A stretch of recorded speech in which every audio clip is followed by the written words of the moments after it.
Welcome to another Boom or Bust editorial. I'm your host, Terry, and today talking about Andrew Luck, the big story right now. Andrew Luck, quarterback for the Indianapolis Colts, has retired. And I want to give my thoughts on it because I do think it's a big deal. I mean, of course, it's a big deal just for the Colts, but for the NFL and for the game of football at large.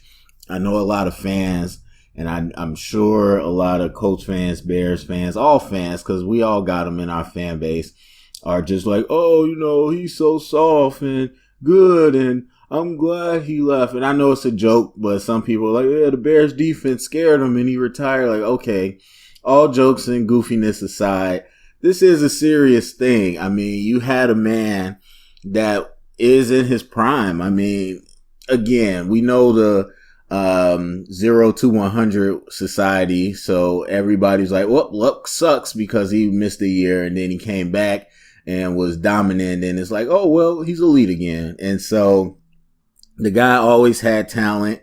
He was always posed to be in his prime right now. He just had some injury issues, but he continued to fight through it. And then you saw a man come out in a way that was not planned because Adam Schefter leaked it. And honestly, this isn't something I personally think should have been leaked. Like, you should have let that man go through with his plans, but whatever. He leaked it, and Andrew Luck had to stand in the middle of his stadium, not in the middle of his stadium, but at his stadium at a presser, with his teammates watching, with the world watching right after the game, and take away all the headlines from his team and put it on himself to say that he's no longer in love with the game of football. And that takes a lot. I mean, I don't care if you don't like the game of football, if you're not in love with it.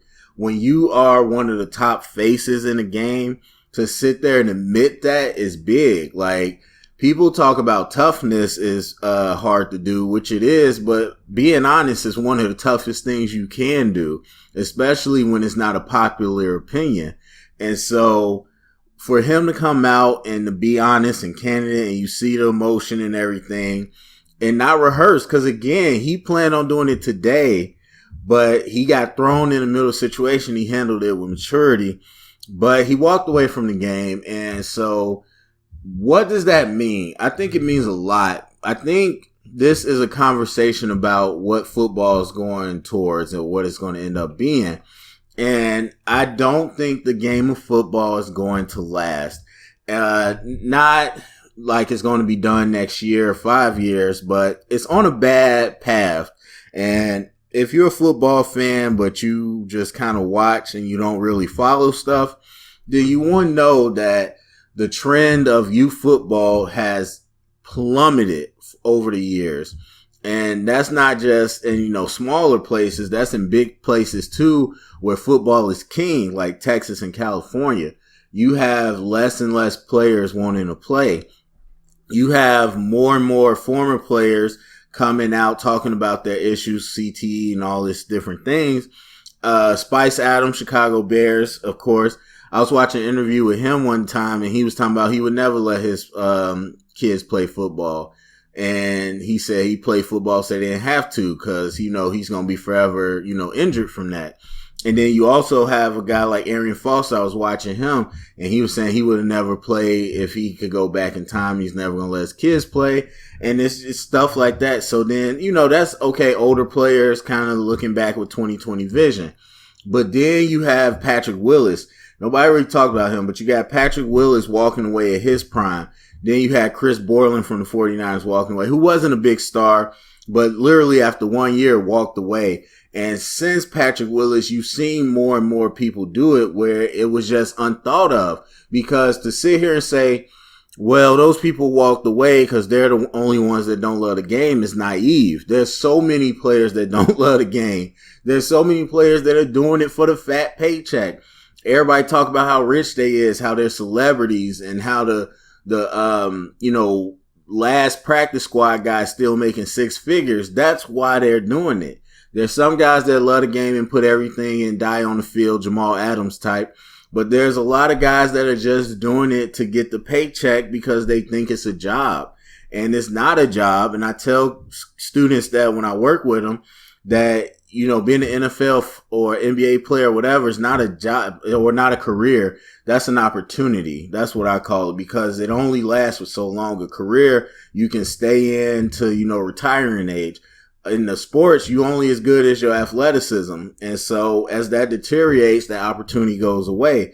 And you see all these players that aren't playing anymore. They're not sitting at home rich. They got to find other ways to make money. And so to think that it's only a handful of people that don't love the game would be naive. And so anyway, the point is, even if you didn't love the game, it was just the unwritten rule. That's not what you do. You give your all, you play, you don't, walk away, you don't quit. That's the sports mentality, the Warriors mentality.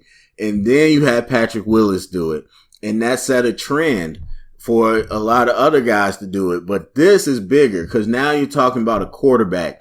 Just like the NBA and any other sports, all the players follow the lead of the elite players. Now, Andrew Luck isn't Pat Mahomes or Tom Brady, but he's up there.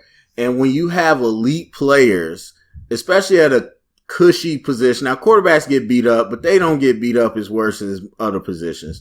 So what people would say is a cushy position, to start a team, and you walk away from the money and you're good. It's not like you suck. You walk away from the money, the notoriety, all that.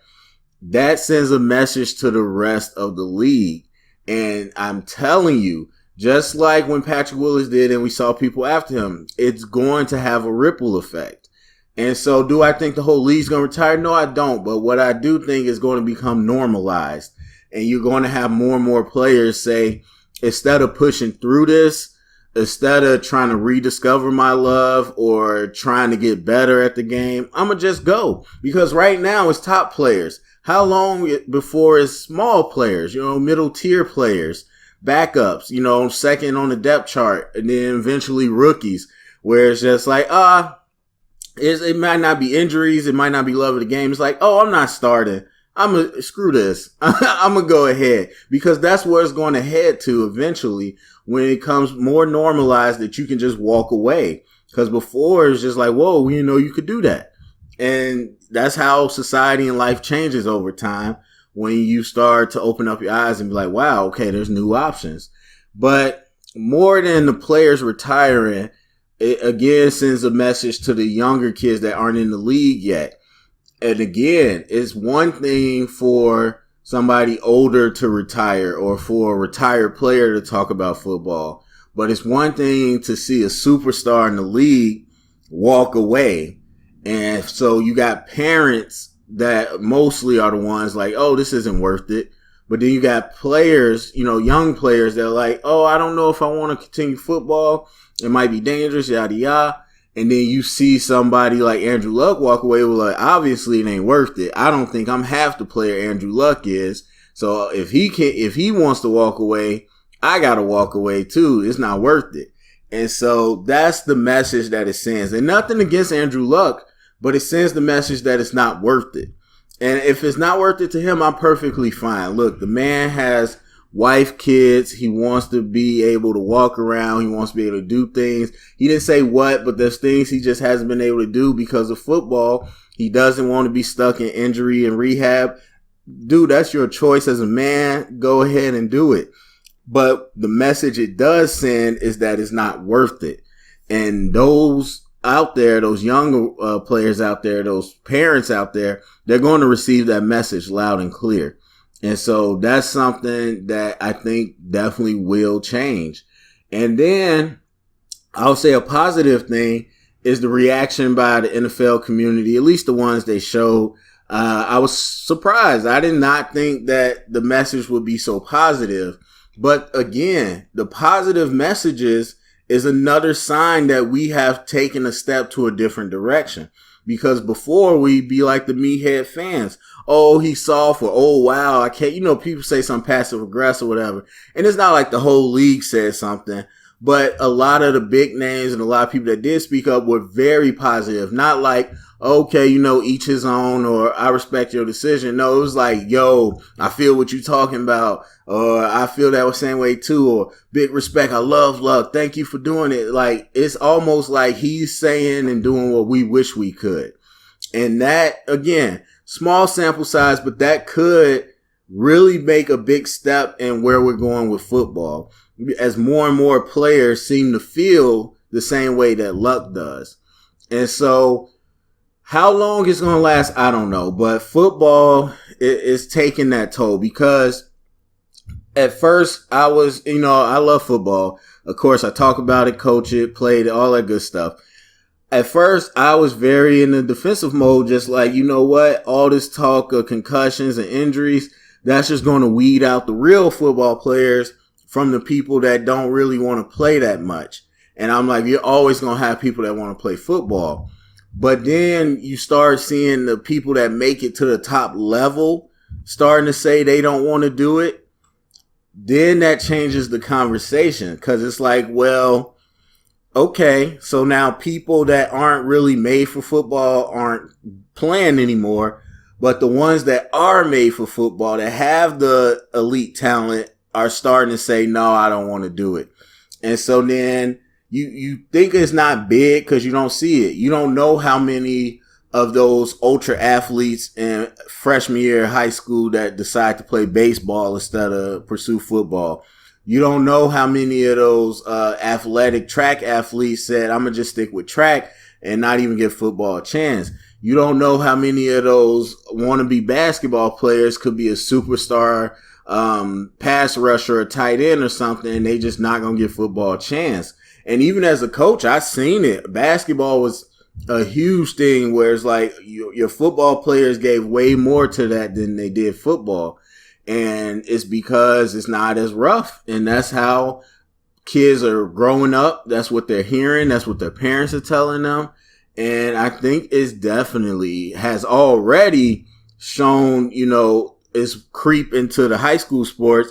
But I think it's going to end up in the death of football as we know it is today. And I don't know when, but I think it's going to happen. And this is just one of the omens that's where we're headed.